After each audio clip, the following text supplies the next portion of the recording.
বেলাল সাহেবের বেতন 4,000 টাকা থেকে বৃদ্ধি পেয়ে 4,500 টাকা হয়েছে, তার বেতন বৃদ্ধির হার কত?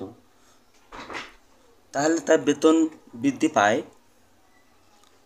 4,500 বিয়োগ হচ্ছে 4,000 ইকুয়াল টু 500 টাকা। তাহলে এটাকে আমরা ঐকিক নিয়মে সমাধান করব।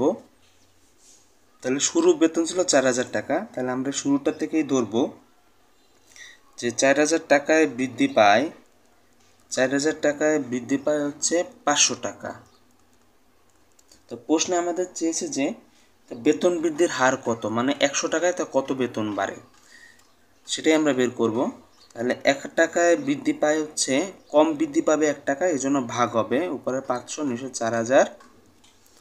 তারপরে শতকরা যেহেতু বের করতে বলেছে, তাহলে আমরা লিখব 100 টাকায় বৃদ্ধি পায় হচ্ছে উপরে 500 গুণ হচ্ছে 100 নিচে হচ্ছে 4,000।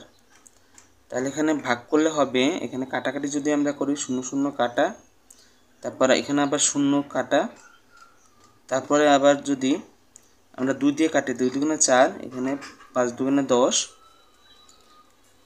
তারপরে উপরে এখানে 5 5 25, নিচে আছে 2, ভাগ করলে এখানে থাকবে 12.5%।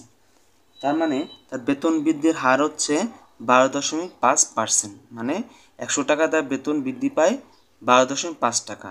তো এখানে এই প্রশ্নের উত্তর হচ্ছে 12.5।